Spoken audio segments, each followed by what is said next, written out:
Uzun o'tmay Po'lat Temir zavodi 400 ming yuan to'lam pulni qaytarish to'g'risida Gulzarning ustidan sud mahkamasiga da'vo qildi. Bu ish Gulzar uchun o't ustiga yog' chashqandeklar bir ish bo'ldi.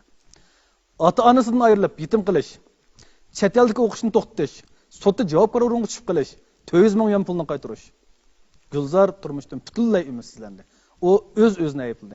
Agar u chet elda o'qiyman deb chingtirib olmagan bo'lsa, bir umr to'g'ri yo'lda menib kelgan dadasini aldamchilik jinoyat o'tkazishga majbur qilmagan. Eng oxirida dadasining o'lib ketishiga sababchi bo'lmagan bo'lardi. U o'zini bir jinoyatchidek his qildi. U qo'liga qalam olib, o'zining o'qish va bilim olish orzusining borligini. Gerçi bu arzusi nihoyat go'zal bo'lsa-mu, ammo yotqan qarab pusunmay, shaxsiyatchilik qilganligi tufaylidan bugungidek fojianing kelib chiqishiga sabab bo'lganligini. Bu ishlardan nihoyat o'kinganligini, shunga o'zining yashishining hech qanday ahamiyat qolmaganligi, atrofdagi kishilardan afv so'raydiganligini yozib, oldin tayyorlab qo'ygan pichoq bilan bilikini kesishga boshladi. Uning ko'zi asta-asta yumilishga boshladi. Xuddi bu dunyodan ayrilishga ko'z qiymagandek, Gulzar ko'zini tez ochganda o'zining doktorxonaning karavotda yotganligini bildi. Bu ishdan xabar topgan zavod rahbarligi Tursunistonning gerçi xatolik o'tkazgan bo'lsa-mu, ammo bir umr mushu zavod uchun qon ter oqizganligi.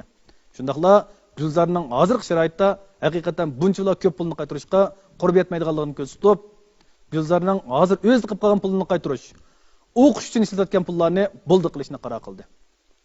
Bu ish Gulzarga ozroq bo'lsa-mu madad bo'ldi. Doktorxonadan qaytib chiqqan Gulzar o'ziga loyiq bir xizmat topib, tirishib yashash niyatiga keldi. Hurmatli televizor ko'ruvchilar, yoshlarda yuksak g'oyaning go'zal arzu-armonlarning bo'lishi nihoyatda yaxshi ish. Ammo bu go'zal arzu-armonlarni amalga oshirishga qurbimiz yetamdi yo'q deganni o'ylashimiz to'g'ri keladi. Bo'lmasa, yuqorqidek urunsiz fojialar kelib chiqishi mumkin. Ko'pchilik rahmat, xayr xo'sh.